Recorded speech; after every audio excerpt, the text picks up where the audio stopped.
Hello everyone, Dan the 14th Prime here, bringing you a video review of the Batman v Superman DC Comics Multiverse action figures. Been sitting on these guys for about a week or so, but got the whole gang together here. The two Batmans, Wonder Woman, and Superman. These four here all happen to be part of this Grapnel Blast replica Collect and Connect series, where they each come with a separate piece of a gun you can put together. We'll take a look at that. But let's come in and take a closer look at each of these guys. Here we have the armored Batman. I can flip them around and show you the back of the box.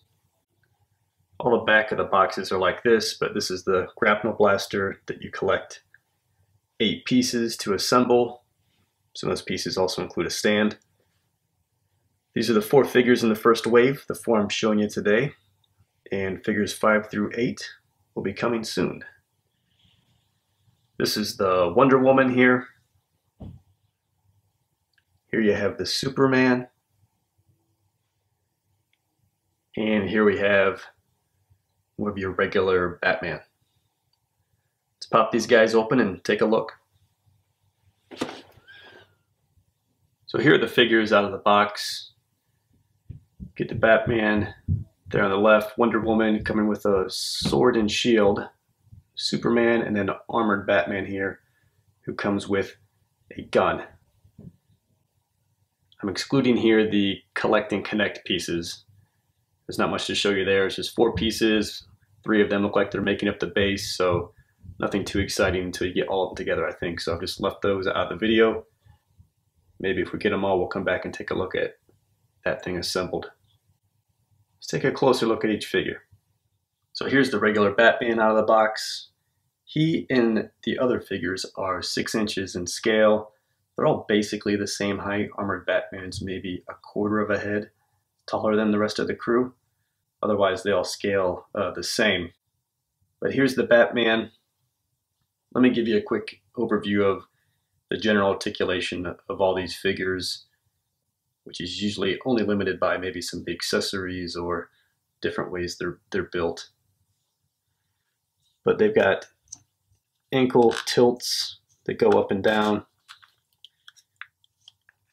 They've got a thigh that goes up, a knee that bends, a thigh that pivots, a thigh that will go out. Waist will turn.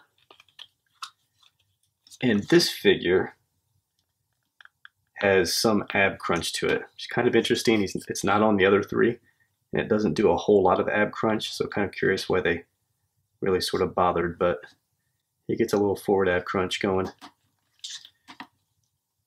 Head will turn. Arm comes out to the side. Arm will twist at the bicep, bend at the elbow. Right? So that's basically the deal on articulation, which is pretty good for, a $20 figure. There's definitely some extras in there. Especially the ab crunch on this guy is something different. But the thigh twists and the ankle tilts, things like that are nice. Oh, I almost forgot. Wrists. Wrist pivot as well, so not too bad. Pretty good for the price point. So here you can take a closer look at the bat. I mean, it is a nice figure. The head sculpt looks pretty good. The bat insignia, pretty unique to the movie, is appropriate. It's got kind of that low bat head on the figure. Oh, you go down, black gloves, black belt with gold accents. Get nice detailing through the suit. You can see kind of like wrinkles and texture they try to paint into the suit or maybe mold some. It looks pretty good. And then you've got these gold tips, which is a really nice accent. Here's the side view. I want to show you because I think it's pretty neat how they did the head. It's kind of got a little bit of a forward look to it, and the way the cape comes off the back. I mean, that looks good. Pretty thick dude. Seems like all these guys are jacked for this movie. And all the figures are shredded, so it's the same here. Then here the back of the figure. You got the back of the cow with the the smaller ears. they're using for this movie. And the cape looks pretty good. They got some nice texture to it, some nice flow molded into that rubber. So here's Wonder Woman. You can take a good look at the outfit. I mean, it looks really good. A lot of different colors of paint detailing going on the outfit. Definitely the best of all the figures. A lot of good color on the boots, red, gold, silver, straps, right? All kinds of strap colors painted brown, gold gauntlets, silver gauntlet color, gold arm bracelet, red and blue on the suit. So just a lot of color schemes, a lot of paint going on. By far the most detailed figure. Articulation, all pretty much the same as Batman, but no ab crunch, and the head doesn't really turn out well because the hair just wraps around basically the body, so you don't really get the head movement from her. But really great detailed figure. Let's go in and take a closer look at her. We'll move on to Wonder Woman here. I just want to show you a closer up look at her accessories. This is the shield. You've got a type of bird on the shield, kind of silver, black, and gold, tons of detail and paint, consistent with all the good paint and detail we saw in the figure. So really fitting shield. And the inside, like, this is super cool. They didn't cheap out the inside. Could have left it pretty lame, but no, they've got rivets, they've got a couple colors of paint, black and silver. They've got this arm insert kind of gauntlet guard piece, which is really nice. So awesome piece with the shield. Great accessory. Seems like they spent all their budget on Wonder Woman accessories, and that's why Batman's don't come with much, maybe. Here's the sword. Again, just very nice. You can see molding and paint detail on the blade, on the handle. The cross guard. So just super sharp sword as well. Really great set of accessories here with Wonder Woman. So here's Wonder Woman up close. We'll do a pan down, and I gotta say, probably what a lot of people are thinking right off the bat. It's like, I don't love the face, the head sculpt here, the face, it looks off. You know, it looks masculine. You know, I hate to say it, but she kind of looks like a dude. It just doesn't look good. And I don't think that's a very good likeness of what we're going to see in the movie. So definitely a little bit of letdown there on the head sculpt and the face likeness, or maybe it's just the expression. Maybe it's the expression, but something just doesn't look right on the face. But face aside, and again, I hate to say that, everything else looks pretty good. Hair looks good, headband looks good. She's got this belt detailing around her chest and waist. The suit is awesome. Red, gold, blue. The gauntlets are awesome. Silver, gold, brown strap paint. Same down here on the boots. Fantastic. Here's the side view. Again, all looks good. You just see it kind of tie together. Got the gloves there even painted on. There you can see the straps around the back of the boots. A lot of paint detail on this figure. Then here's the back of the figure. A pretty good texture through the hair, molded in. Nice job. They didn't cheap out on the back of the suit. Looks good. You even got this kind of hole opening there and some strap across the top. It's a really just fantastic looking figure for 20 bucks. Outstanding. Probably the best I've seen of any of what we've seen from this line so far, or what we've seen from the Black Series in Star Wars. Just really, really well detailed figure here. Here's the Superman figure. Doesn't look like they're doing anything too crazy with the figure or Superman in terms of how he looks in the movie. The suit's definitely got a little bit more of a unique color. I noticed that when I saw the Hot Toys releases coming out. I thought a suit looked like a really strange blue, and you can see they're trying to mimic that sort of almost metallic blue look to the suit here with this figure. Boots look nice and have some accenting towards the top, which we'll see probably closer up. Cape is a nice thick rubber. Same with the Batman. If I didn't mention, you got basically a nice durable thick rubber cape with nice pliability. But I will say it does add some back heaviness to the figures. You almost have to lean them a little bit forward to get them to balance and stand. But let's go in and take a closer look at this guy. So here we got the big guy. Pretty good head sculpt. I mean, I wouldn't say it's the perfect likeness of Harvey, but it's not too bad. It's definitely a recognizable Superman face, so that's good. Some nice detail on the cape there across the shoulders, molded in. That looks good. The classic S. You've got this metallic-ish blue suit, and again, they're just making Superman shredded, and all the figures. So about every muscle they could mold in is molded into this guy. Top of the boots there across the calf, nice paint detailing. And whether it's my figure or not, but this cape just loves to kind of fold in and bend between his legs there. But a big flowing cape on this guy. Here's the side view. I mean, looks good. See some nice detail on the form there, kind of molded into the suit. You get another angle on that accent on the boot. There's also kind of a texture on the boots as well. It's a darker red, kind of a matte sort of finish to it. Something different, it looks good. And then here the back. And I think, pretty good job with the hair. Good balance of not too much in there, but not too little. So kind of just the right amount of texture in the hair. There's the cape, which is, again, big. And then last but certainly not least here, the coolest of the cool, armored Batman here. Pretty much all one color. You can see some very slight color variation across the belt.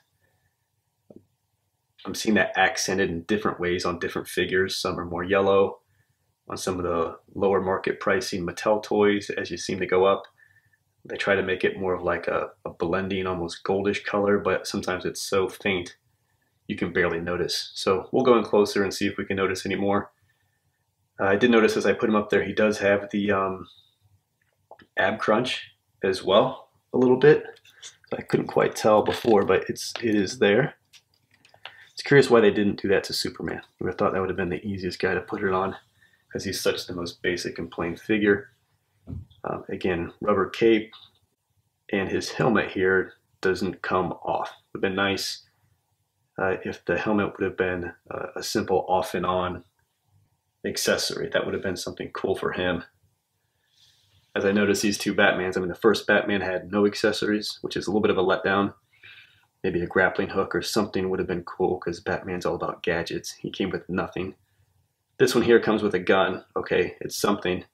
But maybe the removable helmet on this guy would have been a cool feature as well. Because I do have, a cheap guy like this, plastic cape. Okay, here you got the nice brighter yellow belt. But he's from a 3-pack that costs $25, and even he has a takeoff helmet. It would have been cool if they would have did that for the more premium figure. Let's take a closer look at this armored Batman. Before we get into armored Batman here, let me show you his accessory. He comes with this gun / grenade launcher weapon.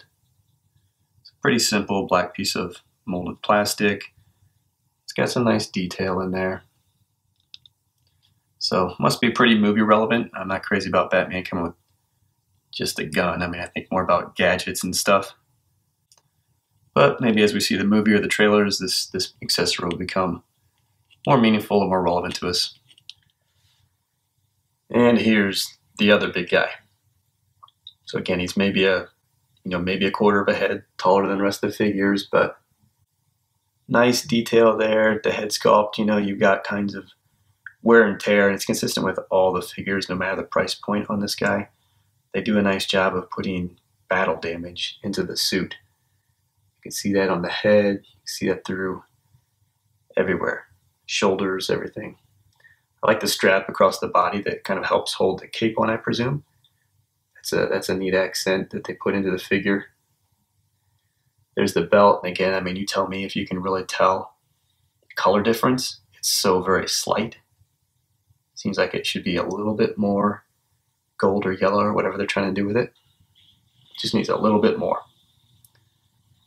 But really nice molding. Very cool armor suit. I think a lot of people are excited to see this thing in action. Here's the side view. Pretty clean. This guy keeps a pretty smaller, leaner cape, similar with the regular Batman. This is really just the Superman that has the overly long, kind of flowing, thick cape. And here back of the figure, again, just nice detailing on the helmet, back of the head even. You see some of this battle damage and wear, so it looks cool. And you got the back of the cape. Get some nice kind of creases and flow effect molded into that. Sort of interesting when you look at the molded hands for the Batmans. The Superman has 2 molded closed fists. The Wonder Woman has 2 molded kind of open hands that will hold her accessories, her sword and her shield. The Batmans, on the armored Batman here, you've got these 2, I'd call it loose fists. More look like fighting pose hands. Getting that gun he came with in there is like freaking impossible. I'm practically breaking the gun, heavily wearing the plastic, stressing it, by trying to slide it into those holes. It doesn't really look like it was meant for that type of opening, but that is the accessory that comes with the figure. On the Batman hands, you've got a closed fist there on the left, and on the right, you've got this more open hand. I'm actually finding that holds that gun a lot better. In fact, like I said, I couldn't get it in the armored Batman's hand at all. It does fit into this hand much better. And upon closer inspection, what's pretty cool is he's got gold accents on his glove as well, right on the knuckles. So there you have it, guys, the Justice League. I gotta say, as a collection of 4 figures from a movie, this might be the best we've seen in some time. I mean, the Star Wars Black Series, I think, had nothing on these guys. Across these 4, you can certainly nitpick some things, and yes, it'd been nice for maybe some accessories for Batman. It'd be nice to have a better expression on Wonder Woman. But as a whole, across 4 figures, I think they look really good. The articulation is fantastic. The detail and the paint, very good. I mean, for $20 price points, kind of premium movie figures, I mean, these are hands down much, much better, particularly collectively as a team and as a wave release, than what we're seeing from Star Wars. So really happy with these figures. I think they did a great job, and I'll be looking out for the next 4. So I hope you'll come back to check out that review for Wave 2. All right, guys, I'll see you next time.